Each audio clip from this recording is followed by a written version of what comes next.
Hello, and welcome back to the Road to 2000. My name is Caleb Denby, and as always, I will be your driver on this journey. Today, I wanted to go over what is pretty much the only major chess tournament happening. Of course, all in-person over-the-board tournaments are currently postponed, but Magnus Carlsen on Chess24 has actually set up a super tournament online. So I've been having a lot of fun following those games, and I picked a few interesting ones for us to check out tonight. So why don't we just jump into it? The first game that I want to look at today is between Magnus Carlsen and Alireza Firouzja. Magnus, of course, was recently defeated by Firouzja in an online match, and so Magnus gave him an invite to this tournament and looked to crush him, in Magnus's own words. He wanted to crush Firouzja. He did end up winning their 4-game match, I believe, with 2 wins, 1 loss, and a draw. So, you know, kind of crushed him, I don't know. But this game that I wanted to look at starts with d4, and after knight f6, we have c4, e6, now knight f3. Of course, this move order by white kind of avoids the Nimzo Indian by not developing this bishop just yet. And so there are a couple approaches for black to take at this point. You can just go for normal Queen's Gambit decline structures, or you can go for crazy stuff like the Bogo, or things like the Benoni. Do whatever you want here. In the game, Firouzja starts with d5, going for normal Queen's Gambit structures, but after knight c3, now Firouzja, instead of just playing normal Queen's Gambit type moves, went for the Ragozin. The Ragozin is a personal favorite of mine recently, and I wanted to see how Firouzja handled this position and how Magnus went about trying to win.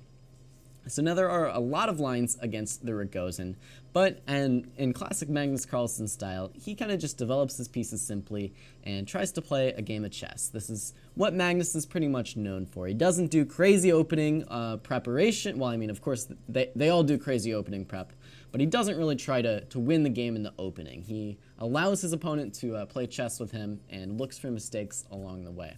So Magnus chose a pretty simple line: c takes d5, e takes d5, and then simply bishop f4.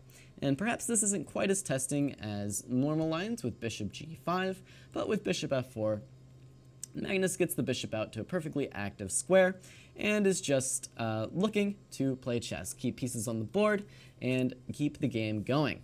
Firouzja went ahead and castled, perfectly fine, and now white played e3. And now I wanted you guys to step into Alireza Firouzja's shoes and try to come up with a move here. There are some problems you still need to figure out with black here. For example, your king side is developed, but you have not developed any of these pieces on the queen side.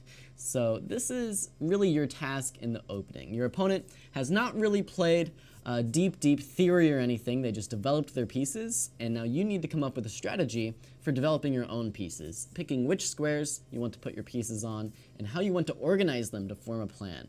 And I think this is really the moment where Firouzja has to decide this. You know, he played all the normal Ragozin moves, he got his bishop to b4, he got his knight to f6, and he castled kingside. Now he has to decide which of the plans he really wants to go for here. So why don't you guys at home try and come up with a logical plan to develop the pieces around. So I won't give you too much more than that to start with, and then I'll talk a little bit about the various plans that you could in fact play here. Okay. So let's see what you guys can come up with on this one. I'm bringing back the trusty Sprite. Haven't had one of these during a class in a while. Storm GD says, win is your only option. Jimmy Shishi comes up with the move bishop f5. That's a pretty reasonable move, but it's not really a plan for the rest of your development. I want to kind of see your plan for the rest of your pieces. That's the way you should approach the opening in serious games of chess, like over-the-board games. You want to come up with a plan for all your pieces before you kind of just start moving them out. Of course, the exception to this is when you're not sure where you want a piece yet. That can also happen. But what I mean by that is not so much, you just don't know what to do, but you want to keep your options open for certain pieces. That can happen as well. Okay, there are a couple people saying bishop f5. Something Simple has given a few options. He likes c6, he likes rook e8, he likes probably knight c6 is what he meant. He said knight f6, and bishop f5. And these are pretty reasonable options. Bishop g4 has now been suggested. b6 and bishop a6 has been suggested. But so far, the majority of people are saying moves like bishop f5 and moves like c6. And these are, in fact, perfectly fine moves. What I wanted to talk about, though, is kind of the plan for development here. You want to kind of take stock of your position and come up with what you're doing in the middle game. So these are nice developing moves, but you'll see we are kind of scattered in the chat right now. Kind of scattered. Yeah, no really coherent idea of what we want to do. Thank you for the $2, Leia. Unfortunately, no games in the Scandinavian in tonight's lecture, but I will try and get one for you in the next week's lecture. Okay, and someone has suggested 94 as well. So what do I mean by finding a plan for the pieces? Well, it's well and good to put the bishop on g5 and to put the knight on c6, but you want to actually be doing something with these pieces. In the game, Firouzja actually did play bishop f5, and it's true that this move is totally fine and one of the best moves, but I actually prefer the move c5 here. This is a move that nobody in the chat actually suggested. It's a common break in the Ragozin, and why I like it is it kind of gives black some sense of direction here. Gives you an idea of what you want to do with your pieces. For example, if white simply develops, let's say a move like bishop e2, well, we can simply play a move like knight c6, and now all of our pieces are in fact working kind of together. If you want to support this plane even further, let's say white castles, you can even bring this bishop out to e6, and support your d5 pawn for an eventual d takes c5, which white would likely play at some moment. And in fact, I took a look at the database here, and d takes c5 was really the most common move played against c5. But now this really does give black some direction. You want to respond to this with queen a5, and you're piling up on this knight and hoping to recapture this pawn eventually. And the game might continue bishop e5, knight fd7, hitting this bishop. And then the game I took a look at between Bu Zhengji and someone named Predki. I've never heard of this player, but he seemed to be good enough. A3 was played, knight takes e5, a takes b4, knight takes f3, g takes f3, and queen takes b4. And now black really does have some sense of what he's doing. He's going to play knight c6, hitting this queen, and develop this bishop out to e6, and it's going to be a pretty even game. So I like the move c5 for black. Now, I went into a lot of specifics there, but the general rule I'm trying to follow here is to come up with some kind of plan for your pieces before just simply developing them. You want your pieces to work together. Other moves that were suggested that I did like, knight e4 is another good way to go about continuing this position here. You pile up on c3, you can continue with c5, and once again, bring your pieces out to work in tandem with each other. Okay, quick correction. I've been told that Fortuitous Fire did in fact suggest c5. Don't want to take away Fortuitous Fire's credit, but it wasn't the most common suggested move by any means. But okay, bishop f5 was played in the game, and it's not as though this is a bad move, but I do like moves that have a bit more sense of direction. In fact, though, this bishop is active enough that we'll see that Magnus eventually drives it back to e6 anyways. Queen b3 was played in the game, and this is why I kind of liked the immediate c5, in fact. Now, this bishop's a little bit attacked, and we don't really have this option of playing queen a5 directly. If we play c5 now, well, what happens? Let me actually check. I think actually d takes c5, and now if you go for queen a5, you're going to run into some bishop d6 ideas, and this pawn's going to be a little bit tougher to get a hold of. So instead, knight c6, and it's, once again, not as though black is doing much wrong here. Black has all the pieces out and is totally developed, but due to the manner in which he developed his pieces, this pawn is kind of awkward stuck on c7, and in fact, all of the queenside pawns are slightly awkward here. You'll see Magnus actually has pressure on c7, this pawn is defended though. He has pressure on d5, once again the pawn is defended though, and he has pressure on b7, and with these three pawns to kind of keep track of, we'll see that's where Firouzja started going a little bit wrong. So I wouldn't say white is much better in this position, if he's even better at all, but I would say it's a lot more comfortable to play with the white pieces here, and that's what Magnus is really good at doing. That's why in the opening, I like coming up with these plans to try and solve my problems before just simply developing my pieces here. So because black has some problems here, that's why I really think Magnus did a good job in this opening. Okay. A little bit of tax, yes, a little bit of tax. So knight c6 does defend this bishop for the moment. Now Magnus took the time out of his busy schedule to attack this bishop and force it to a less active square on bishop e6. That's why bishop f5 was probably in fact a better developing square than e6 for this bishop. It's active enough that Magnus felt the need to push it back anyways.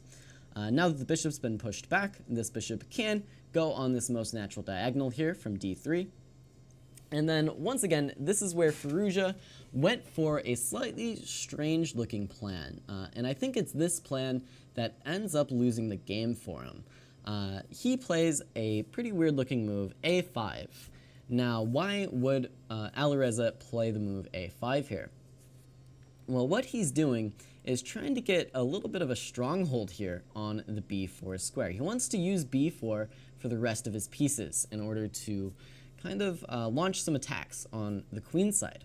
But we'll see that this a5 move is the one weakness that kind of led Magnus to be able to win the game.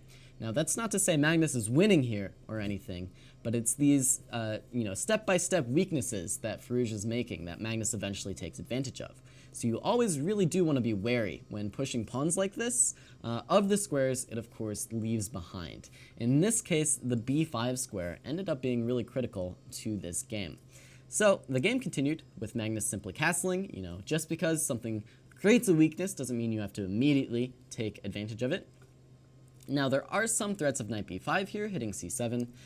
So Firouzja went for knight h5, picking off this bishop, bishop g3, knight takes, h takes, and now bishop e7. And I think this may actually be the move that gives Magnus a pretty serious advantage here. Of course, if white were to capture on b7, black has a few options here. There are going to be problems along this b file to come. Immediately, though, black, of course, has to deal with this knight. This was the point, though, of the a5 move, giving this knight this b4 square, hitting this bishop, and now h4 is going to hang, and there are still rook b8 ideas on this b2 square. So, can't take immediately, but Magnus, simple chess, just plays knight f3. And from here, we go into a rather forcing line that's really shows that Magnus is just going to have the upper hand in this game. So I wanted to back up here. Perhaps the move that should have been played is already the slightly weird knight e7. This is actually what I found in my analysis with the computer's help. This is really the only way I could find for black to kind of stick in this game on an even playing field. Knight e7 looks very, very strange. The idea is you just free up this pawn's mobility a little bit without committing to bishop e7 just yet. So the game might continue with a3. This bishop could hop back to d6. Now we do have this rook b8 idea again. So knight b5 challenges this bishop, but now knight c8. And this is how black is kind of holding everything together. With this strange looking knight on c8, it all is going to be okay. Knight f5 could be played, bishop e7, takes, maybe knight back to c3, and a simple c6 move. And at the end of the day, black held together these queenside pawns for the moment, and should be doing just fine. So that's the weird knight e7, is really the only thing I could find for black. Because after bishop e7, we'll see simply knight back to f3. Now there are pretty serious threats on b7, so knight b4 is played. Now this bishop drops back to e2, and Firouzja does in fact go for this move c5. Unfortunately though, now after a3, Alireza is pretty much committed to making significant weaknesses in his structure. a3 of course attacks this knight, and if the knight moves, then b7 will fall. So after c5, a3, c4 is more or less forced to kick the queen away, queen d1, knight a6, and now I challenge you to find the best move for white here, the white that solidifies a very distinct advantage, a advantage that Magnus went on to use to win the game. white to move and get a huge positional edge. The topic tonight is the Magnus Carlsen Invitational. So not just Magnus Carlsen's games, but he's currently running an invitational tournament on Chess24 with some of the world's strongest players. And so we're taking a look at some games from that tournament.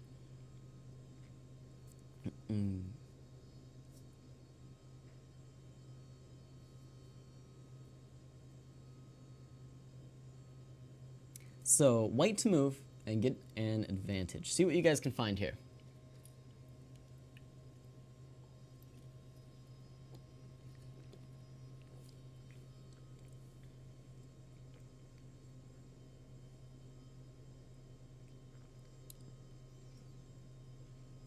And we have suddenly 3 answers in the chat, and 1 person who had apparently seen the game live. So the 3 people in the chat all want to play the move e4. And this is a good idea. This is a really common way to break down this structure here. We have a lot of people saying e4. Yeah, so a common way to challenge this push on the wing, it doesn't challenge the center any longer, and so it kind of frees up white to play in the center a bit more.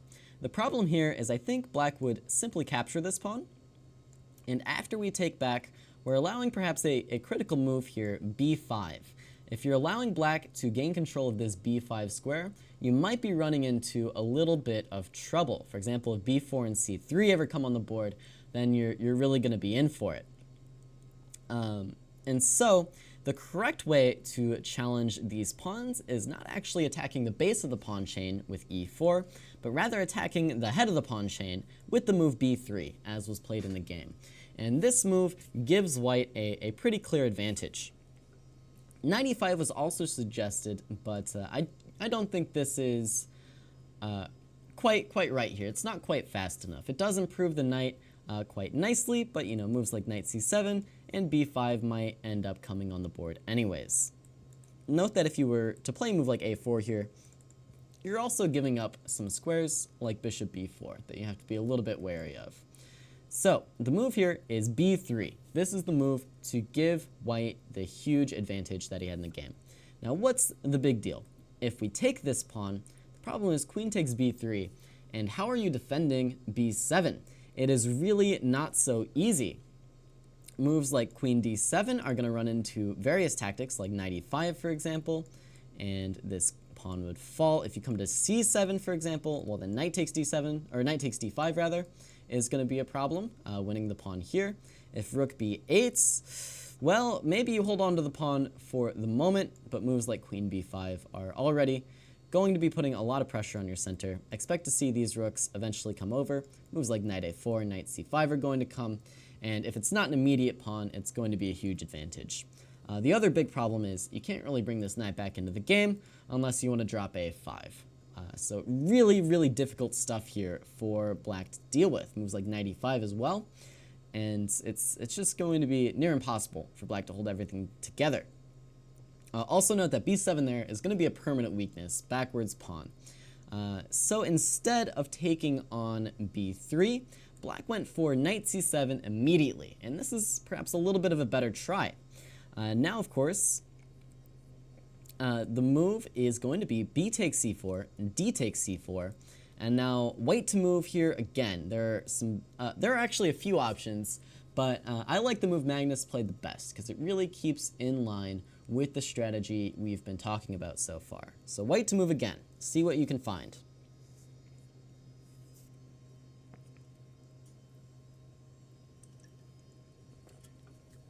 What can you find?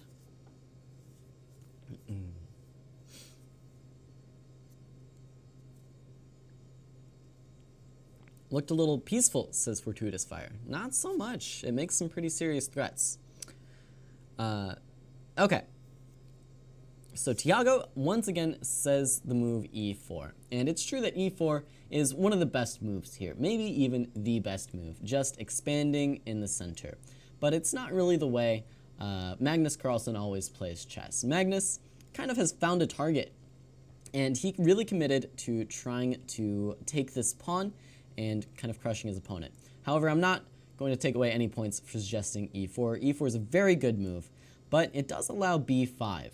And now all of a sudden the game's going to be a little bit more double-edged. It's going to be double-edged in white's favor because of this massive center, but black isn't playing for nothing anymore. The move that Magnus played, I think, is practically the best move, even if it's not theoretically the best move. That move, of course, is a4, not queen a4. Queen a4 doesn't really get the job done. Maybe queen a4 is good, actually, but you do have to be a little bit careful of some things. For example, maybe some b5 sacrifice, knight takes b5 and rook b8, and perhaps black is finding some counterplay from the depths of his position. But a4 locks all of that down. Now b5 is never going to be playable because if a takes b5 or even knight takes b5, and the b file remains closed, and white would go up a pawn for pretty much nothing. So I like this move a4. I think practically it's a really great idea. Just permanently fixing this pawn on c4 as a weakness. And now all that's left for Magnus is to clean up this pawn. So bishop b4 was played. Like I said, a4 does give up this square. Now queen c2 defends the knight. Perhaps rook c1 was a better way of defending the knight just because of the specifics. We'll take a look at it. So queen c2, black immediately captured on c3, but now is really his opportunity. He has just enough time to defend his pawn with moves like rook c8. Now let's, for example, play rook c1, trying to pile up. Well, now perhaps rook e8, knight e5 comes after the pawn, bishop takes, queen takes, knight d5, and we might be pushing to c3 just in time here, just in time. Let's compare that within the game. Bishop takes c3, queen takes, now knight d5, the queen comes over to a3. This rook still comes to c8, but rook fc1, this knight comes to b4, and Magnus now simply doubles on the c file. And this is the problem for Firouzja. This weakness on c4 has become the story of the entire game.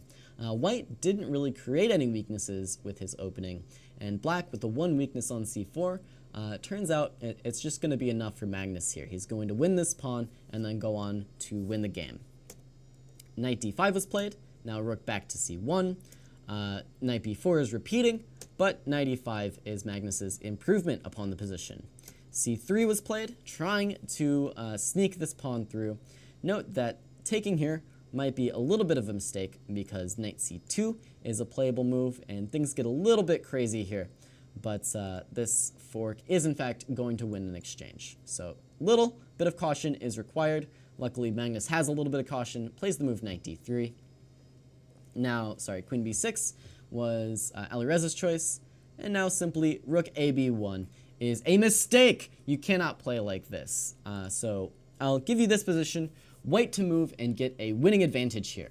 White to move and get a winning advantage. And then we're going to take a look and see why rook a to b1 is in fact incorrect.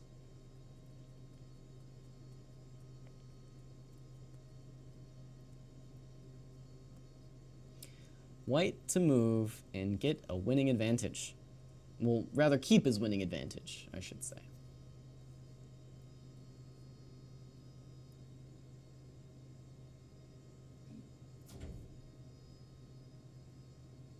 I, in fact, can believe that Lawrence Trent thought black was better in this position, and I can also believe that Alexander Grishuk proved him wrong. For those of you unaware, Chess24 has quite the commentary team on this tournament, including famous people such as Peter Svidler, Alexander Grishuk, Lawrence Trent, I believe Tanya Sachdev is actually giving commentary as well. Okay, everybody in the chat seems to have it. The move is, of course, knight c5. You just block off this entire file, and now c2 is the only try to keep the pawn, but bishop d3 is going to be enough for white. You're going to collect this pawn without any further delay. Once again, rook takes c3 actually does fail to knight c2, picking up this exchange. Now, the move in the game, rook a b1, does seem to be pretty good here, pinning this knight, but black has an amazing resource here to, in fact, take the advantage, much less equalize. So, find the move for black to take the advantage here. what can you do? Oh, sorry.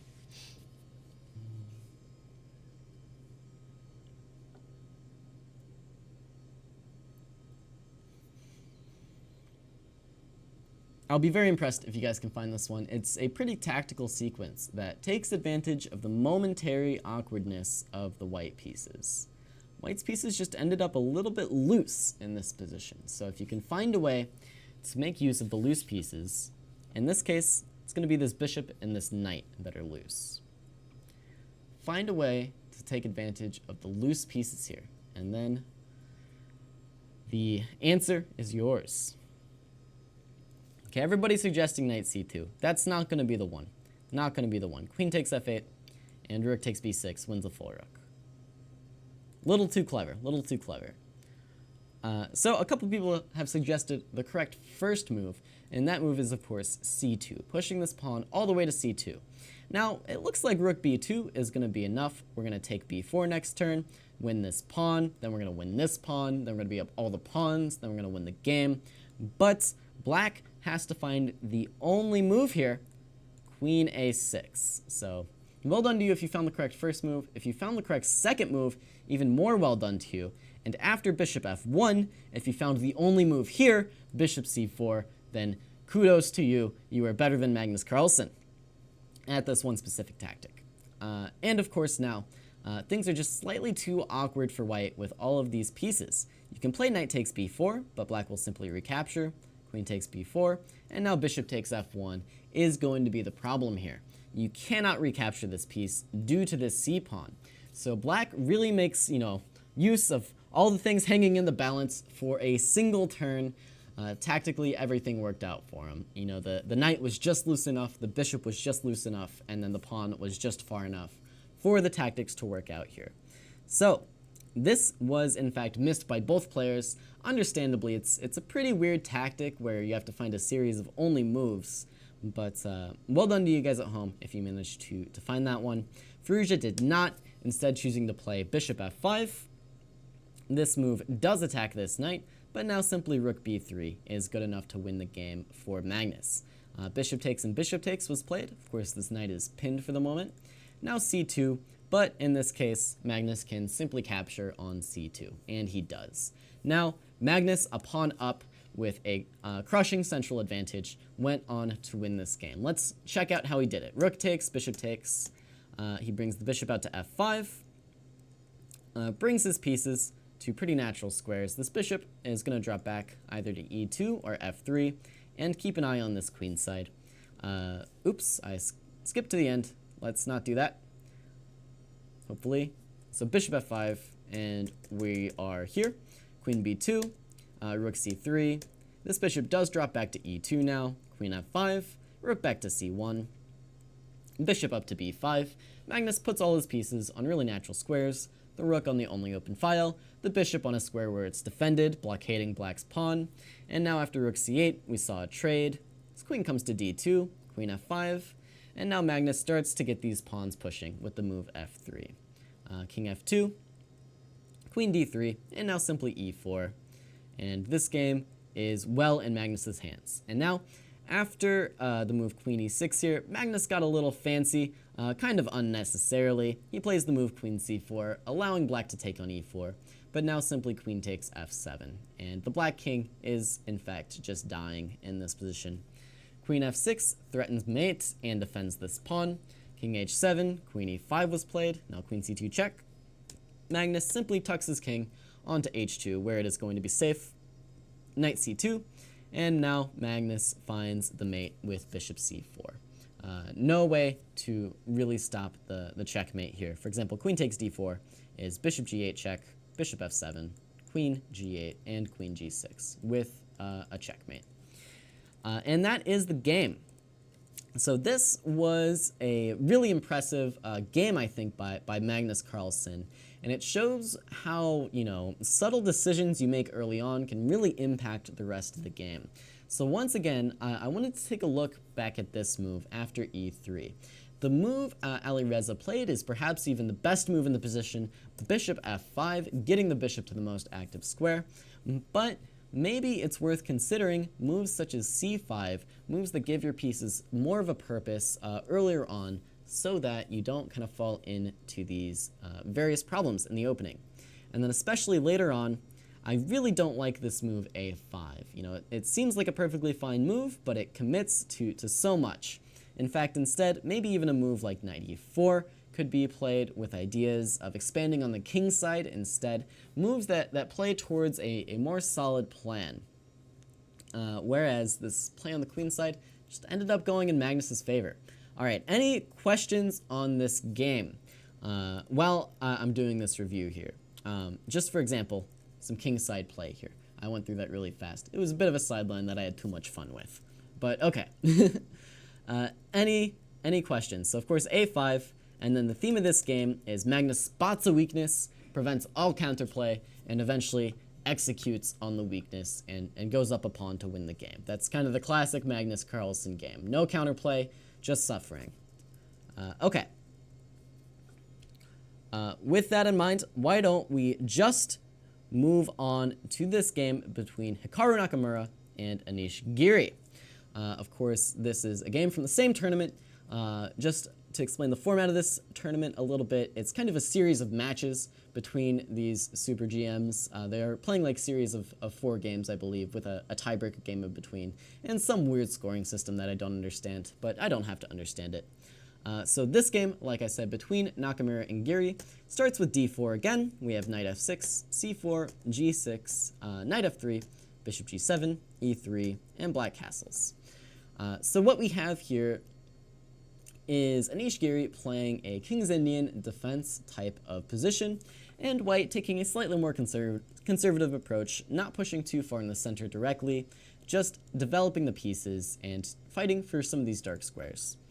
White now plays bishop e2, black plays c5, and now white does in fact take this extra central space with the move d5. And this is now a type of Benoni style of structure here. White has this extra space with this pawn on d5. In this case, he's left this pawn on e3, where it defends some dark squares like d4 and f4, not yet committing to the e4 square, where sometimes it can come under fire. And it's going to be a Benoni type of position. So the players naturally switch to some Benoni type of plans. Black plays d6, white castles. Now we have e6, knight c3, e takes d5, and c takes d5. And we are squarely within the Benoni. Of course, in the Benoni, it's usually a good idea for black to try to trade off one set of minor pieces, at least one set of minor pieces. Since he has so little space, it's just a little bit more comfortable for him if he does get rid of one set. So that's why the move bishop g4 came on the board here. After the move knight d2, this is not actually the most common way for white to play. Generally here, there are quite a few games in the database. White plays the move h3, black takes, and white takes, and we have this position with the knight for the bishop off the board. Now, knight d2 is actually an attempt at an improvement on this line. In this case, we're actually going to favor the white knight to the white bishop here. This bishop does tend to get a little bit stuck behind the white pawn chain if we're not careful, whereas this knight can jump into c4 and attack some really key dark squares. So in this case, the knight is simply a better minor piece than the bishop for white. So why doesn't everybody play like this, I hear you asking? Well, why don't we check it out? Black simply plays bishop takes e2, queen takes e2 is the natural follow-up. Once again, just preparing to bring this knight out. And now black actually plays a really great move here, knight a6. Of course, there are a couple ways to develop this knight in the Benoni. Knight bd7 is one, going for squares like e5, or potentially even b6 sometimes, but mainly in the e5 square. Knight a6 is another way of developing. Of course, this knight doesn't intend to stay on a6. It sometimes comes out to b4, but more often steps back to c7, where it pressures some really key squares in the white camp. White played the most natural move here, rook d1, simply defending this pawn. However, it is black to move and actually get a pretty nice advantage in this opening. And this is why the move knight d2 does not see as much play. I'm willing to wager here, because black has this line that gives him a little bit of an edge. So best of luck to you. See if you can find the line here. See if you can find the line.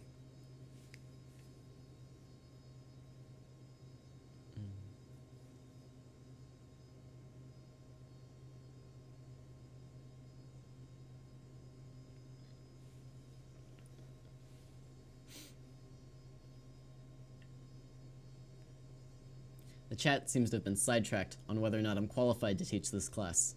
I'm terrified. What if they decide I'm not?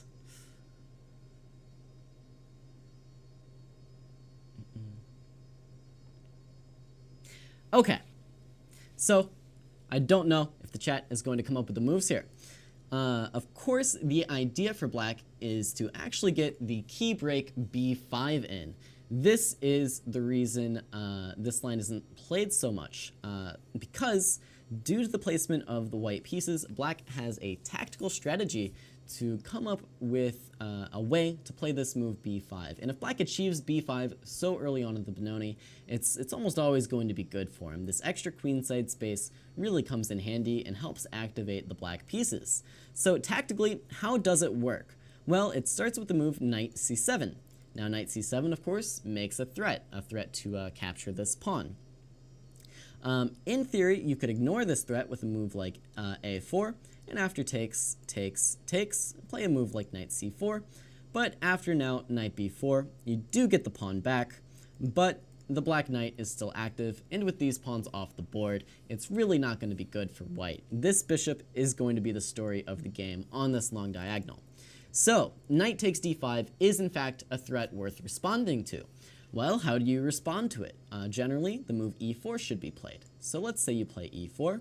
Well, now all of a sudden you might get hit with the move rook e8. Rook e8, of course, is simply renewing this threat on d5 using this pin on the e pawn. So let's say rook e8 gets played and the queen comes to d3, defending once again. Well, now we have finally done it. The tactics work out, and black achieves this move b5. Tactically, this is in fact working. Of course, if white captures this pawn, you're going to get met with knight takes b5, queen takes b5, and knight takes e4. And with the e4 pawn off the board, this is going to be very, very good for black. Rook b8 is coming. These pieces are working together. Black controls the e file, and white is in fact simply underdeveloped. Black might even be winning in this line, quite simply. So the move knight c7 was in fact the correct way to start here, hitting this d5 pawn and tactically achieving this break with b5. The moral of the story here is, once again, you can't really autopilot in the openings. You have to always be on the lookout for these opportunities to really take the lead here and expand with your plans as early and as quickly as possible. So knight c7 would have been nice. Rook e8 instead came on the board, and likely Giri had some very, very similar ideas, and he simply started with rook e8 instead. The problem, though, is now after the move knight c4, we can't really do the same thing, the same line as we just looked at. Because now, if you play the move knight c7, this pawn is defended for the moment, and white simply has time to play this move a4 and slow down the b5 break. And once again, just to restate, you cannot play knight c4 here, because then the move b5 kicks the knight away. Just to restate what I'm talking about. So rook e8, knight c4 was in fact played. Now black does get to trade off one more set of pieces with the move knight e4. No comfortable way to really avoid this trade. Moves like knight b5 just don't make so much sense.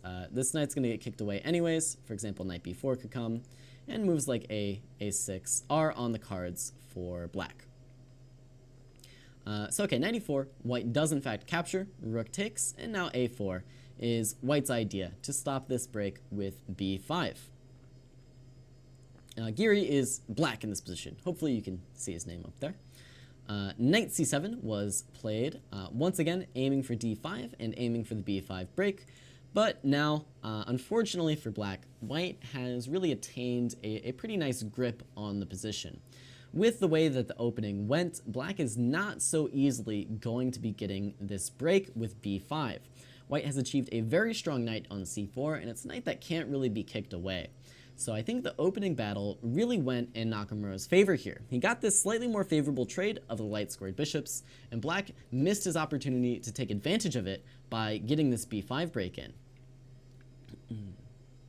Why is a4 here better than in the previous game you showed us? Well, it's kind of different positions, but a4 was actually a great move in the previous game as well. And that's part of how Magnus Carlsen won that game, at the right moment, But here, the idea is this is how black wants to attain counterplay, by kicking this knight away and expanding on the queen side, and a4 simply stops it. So now, with this grip on the position, the black pieces are kind of doomed to just shuffling around and waiting for white to do something.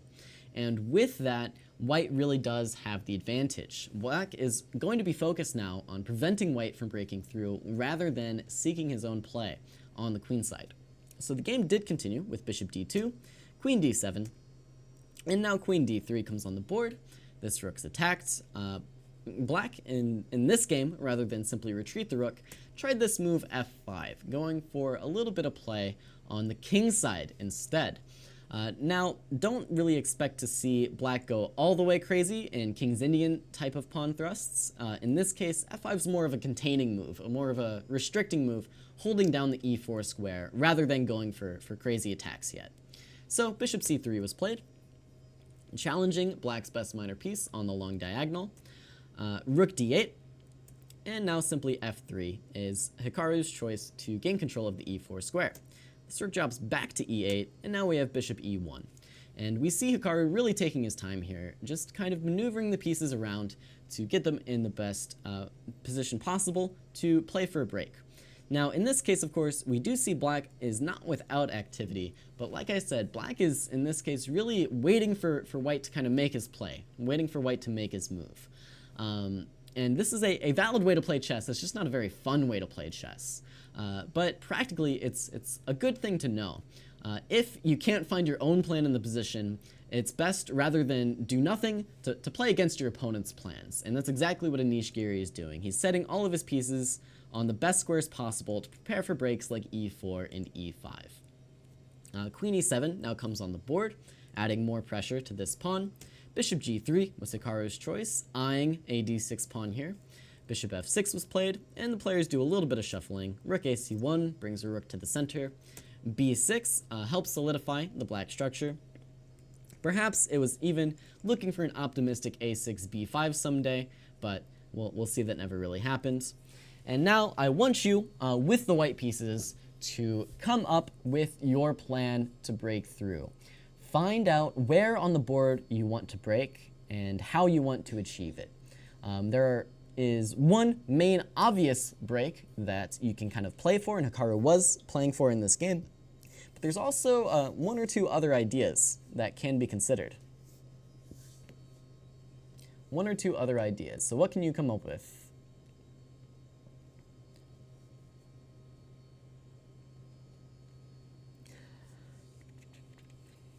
Someone in the chat asks, why not trade with this bishop on g7? Well, it's true that this bishop is active. Hikaru, in this case, was looking to use his own bishop a little bit more effectively. For example, pressuring d6, or maybe to support another plan. I will say, though, it's a valid question, why did he come to c3 in the first place if he wasn't going to trade?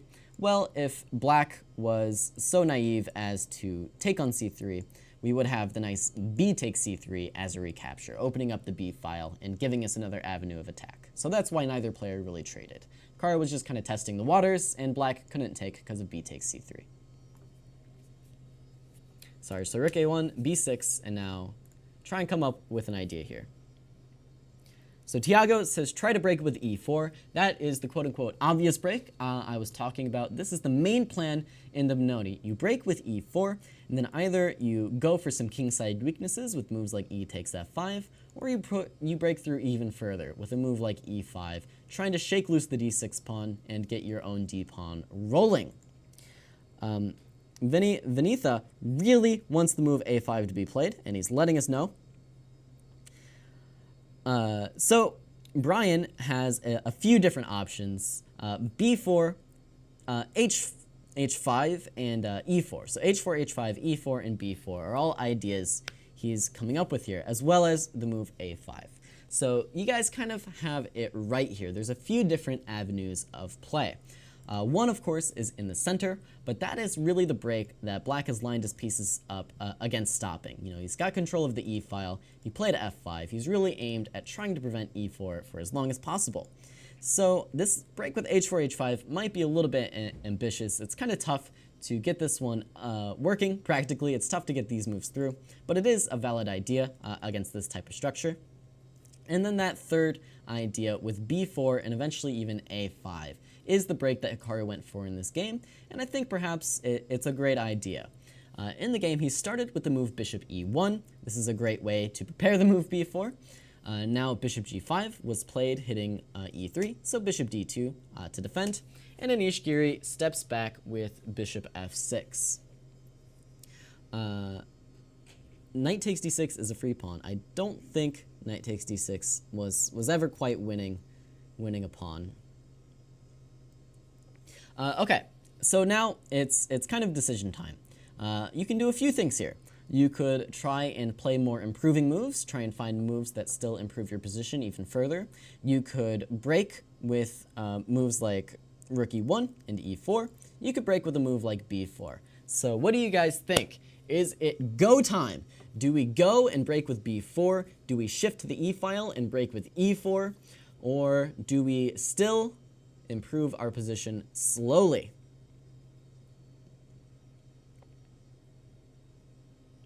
Steps back. Why? Well, black, like I said, doesn't really have a lot to do here. So black is really waiting for white to show his hand and play one of these breaks, so black knows where he should divert his pieces. So black is kind of just passing the time. Tristan wants to play b4 now.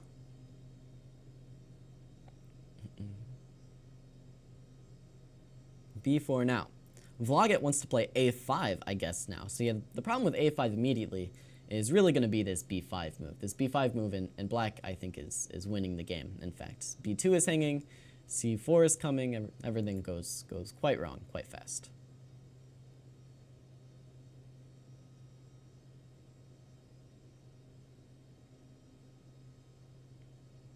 Still some improvements to be done. Improve the rooks. So you guys are thinking like Stockfish. So Stockfish, in fact, just wanted to play a little bit more slowly here and improve the position further. And then instead of breaking on the queen side, it actually liked breaking with e4 instead. So one example line is to play a move like b3, solidifying this knight, getting this pawn off of a square where it's attacked.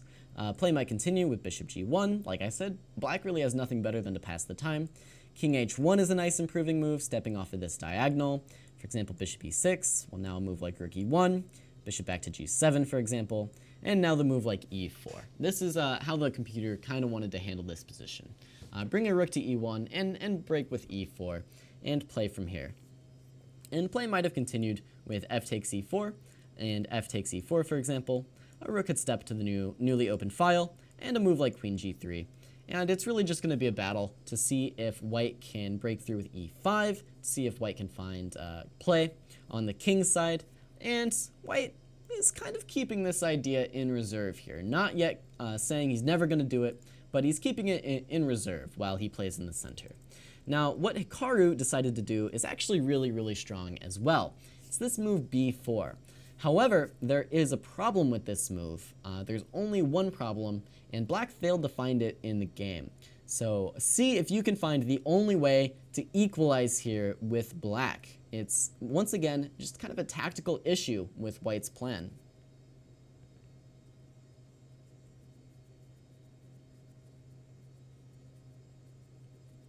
Tactical issue with white's plan here. What can be played?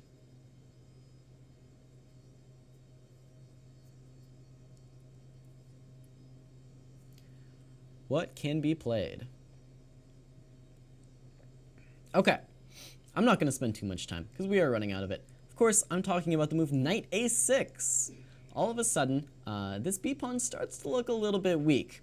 And now if you continue with b5, which is, of course, the most natural way, this was white's plan, you plant this pawn on b5, and you go for this move a5 to break down the queen side. Well, knight b4 comes on the board, and all of a sudden, a lot of your pawns are hanging. This queen is very much attacked, for example, queen b3, and black might simply just take this pawn off the board. And now you're going to be running into some difficulties. There are some tactical tries here. For example, the move e4 is going to have to be replied to by a move like knight c7. You can throw in a bishop d4 check if you want, but let's just say knight c7. And now there are these various checks, but queen e6, and you're really only winning a pawn back. So knight a6 was a really interesting tactical way for black to stay in the game, but it's pretty clear that this is a little bit unnatural, opening up the diagonal in front of your king like this. Just so happens, tactically, it works for black. So knight a6 was missed, however, and instead queen d7 was played, and now of course white simply solidifies the advantage with this move b5. And now black is quite simply much worse here, significantly worse. Now white has all the time in the world to go for this a5 plan and simply just win the game. So let's see how Hikaru did it. Queen f7 was played. Bishop back to e1 now, once again shifting over, queen e7, and rook b1. White needs to protect the b pawn before going for a5. And now black got a little bit antsy and played the move f4, which once again kind of further makes white's play a little bit easier. Of course, white's responding to this with the move e4, and now you kind of get the e4 break for free, and e5 is always going to be a threat. Perhaps a little bit better was just passing once again with a move like bishop g7, although the move a5 is really coming quickly here, and you have to be ready for it. So f4 instead, now e4, bishop d4 check, king h1, rook b8 was black's try. White takes this time to finally take this bishop off the board, takes, and now queen f8. And finally a5 comes on the board, and this is kind of the death knell for Anish Giri. B takes a5 was played, but now the queen gets active and all the pawns fall apart here. Rook b7 and e5 is the key break for white. Takes, and now this d pawn wins the game.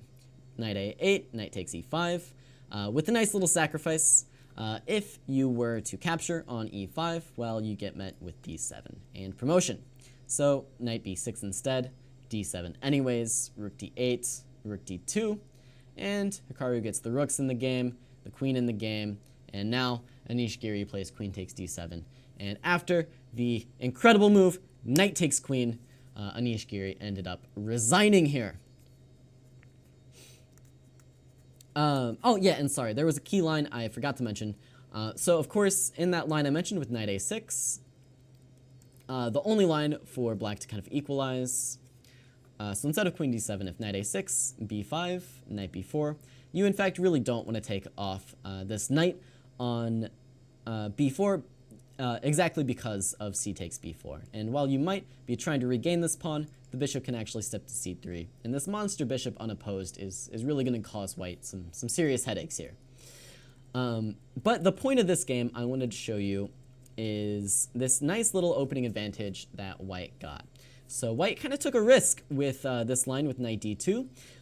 If Anish Giri had managed to find this nice line starting with knight c7 and ending with the tactical b5 breaking through, then black would really be significantly better, I believe. But because he achieved the slightly better version of a normal line, he got to get a permanent hold on the position. And when you get a hold like this, the way to play is to really try and create threats on multiple places on the board. Nakamura made threats in the center, as well as the queen side, and the black pieces couldn't really handle both. This idea of stretching the black pieces kind of thin is a really common one. And the other point of this lecture is just take your time. When your opponent is just shuffling around, waiting for you to make a move, then that's when you can really try and improve your position to the maximum before committing to a plan. A very impressive game by Hikaru Nakamura. It kind of shows you how you can play with this pawn on d5. Yes, there's this central break, but also there's this play on the queen side that you can go for. Really instructive plans there from Hikaru. All right, we are just about out of time, so I will take any last-minute questions you have, and then I think we will call the lecture here.